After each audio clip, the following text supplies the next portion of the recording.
ready for race 1. Good luck, man. I know you want to be spicy. What? So just keep it clean. I know you want to be spicy. I don't want to be spicy. What are you talking about? I'm just trying to finish a f***ing race. That's all I want to do. Let's see what we can do here.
sent it on the inside.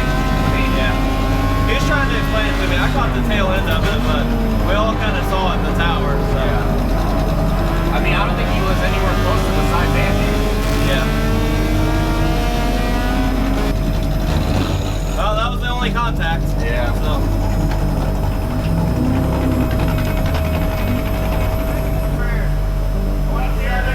2717. Oh, you give me one number?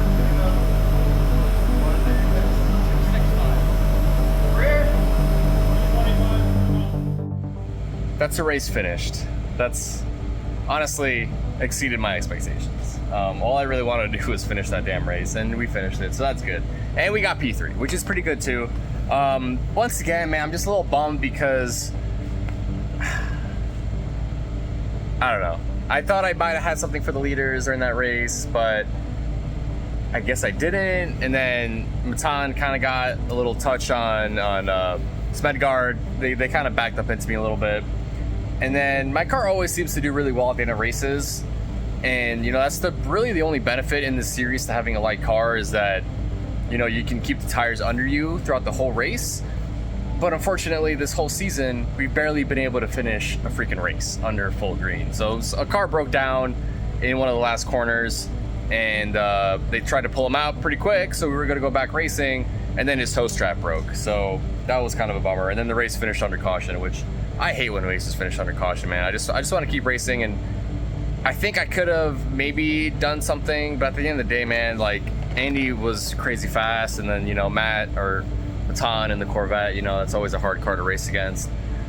But, you know, we finished the race. And, you know, with all the issues that I had today in the last few weeks and at Lime Rock, finally finished the race. And I thought, after all the stuff we've been through this morning and yesterday, you know, with the clutch pressure sensor, and I thought it was gonna be time to swap an engine because I was like, you know, it's just my luck. You know, what else can go wrong? Oh, engine blowing up, low oil pressure, and luckily, you know, it was the oil pressure sensor. I did raise the car up significantly for that race because this track's just so bumpy, and the car, I think the car has been bottoming out, and so I raised the whole car on all four corners, 2 turns of the coils, which definitely changed the alignment quite a bit, but I was just trying to make the car as competitive as it could be.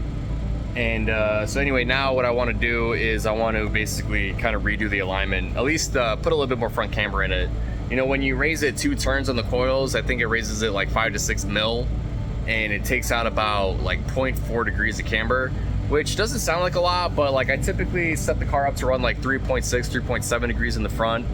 So we're at like 3.2, 3.3. So I definitely feel like the car was pretty pushy that race. I feel like it didn't have enough front grip. So that's what I'm gonna do next. Add a little bit more camber to the front, and that's probably gonna affect the toe a little bit. So I'm gonna have to mess with the toe. I don't really like doing alignments at the track, but since I changed the car so dramatically, it's kind of, you know, what you have to do. And I'm getting bit by mosquitoes left and right. This kind of sucks. But yeah, man, we finally finished the race, 3rd place. It was kind of a boring race. I was kind of just barely keeping touch with the leaders. We gapped P4. P4 was way behind us. Aaron in the Cayman, he got P5, but his lap time moved him up to P4. So race 2 will be rated based off fastest lap time.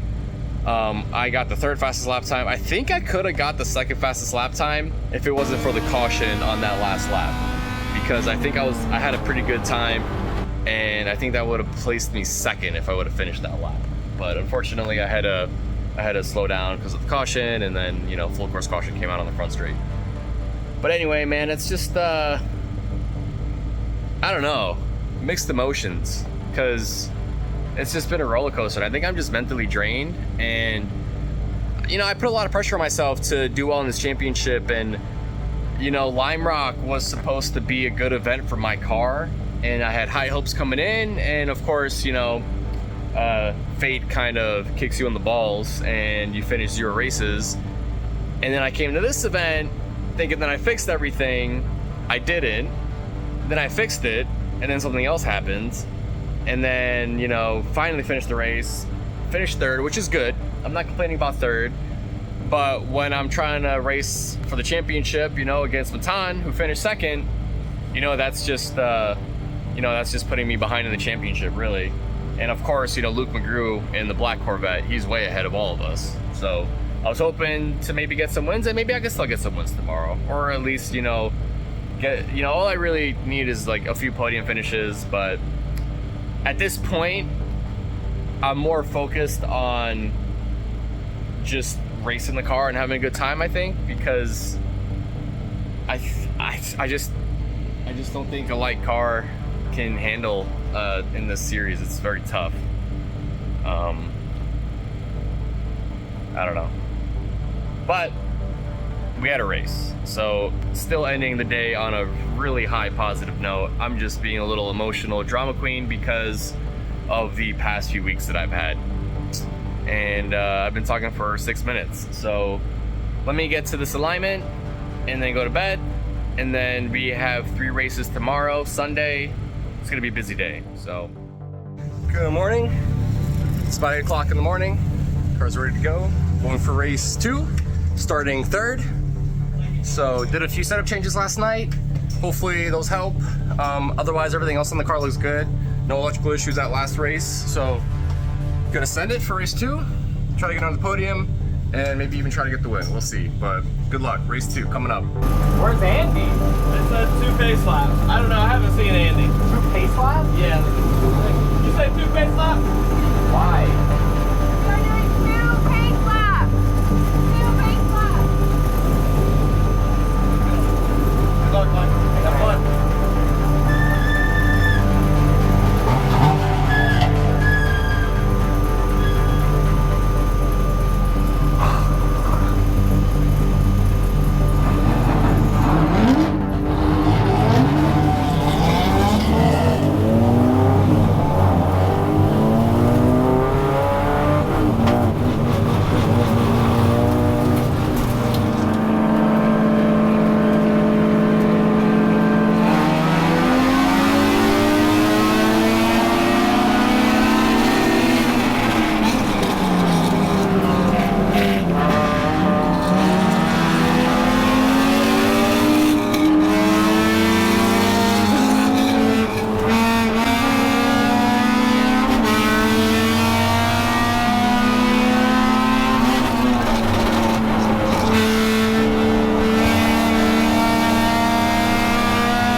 God damn it. Channel 5.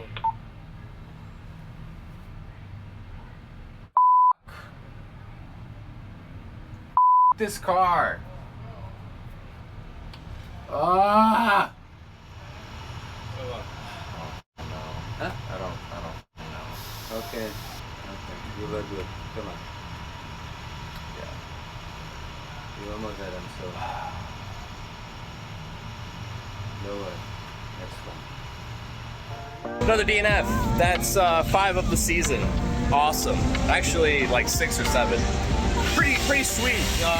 Yeah, not much to say. I'm honestly done with this car. But I was about to give up, pack up, go home so I can play hockey tonight. But I'm gonna keep diagnosing because honestly, I don't like giving up that easy, and I'm not gonna let this car get the best of me. But so here's what's going on. All right, so looking at the data, this is my throttle pedal, right? So 100%, and then all of a sudden, it goes into limp mode. So throttle body starts to drop to 0 and then it stays at 7%. That means the throttle body is having an issue. And you can see this blue is throttle body target position. So you can see, obviously this is where the throttle body should be, but it starts to drop here. And then if we look at this chart down below, this is drive-by-wire motor duty cycle. So typically it's supposed to hover between like 50 to -50. And it goes to 100%. So it's trying to feed it power to stay open, and it can't because the throttle body starts to drop close even though we're giving 100% power, and then it fails. So this issue might not actually have been an electrical issue, it might have just been a throttle body. So I do have a spare throttle body somewhere right here. So we're going to swap the throttle body and we're gonna give it one more shot and hopefully that fixes that issue. Or if it's actually still some random other sensor issue, then it's probably my engine harness. The Y-wire engine harness, there might be something wrong with it. Maybe the signal grounds or their 5-volt reference voltages might be messed up. However, all the issues I had at Lime Rock and during this week were drive-by-wire issues, but it didn't look like a throttle body issue with the data. This is the only time that it actually looks like the throttle body actually failed. So I'm hopeful that swapping a new throttle body will fix this. But man, that was a bummer. I was P3, I was just chilling behind Andy Smedgaard and Baton Rosenberg, and I was just waiting for my chance to pounce. I had a couple of dodgy shifts that race too. I don't know what it is with this car. The pedal box makes shifting kind of weird, and you know the flat shifting was so nice because I just have to focus on the clutch, and I never had a mischief with with the no lift shift.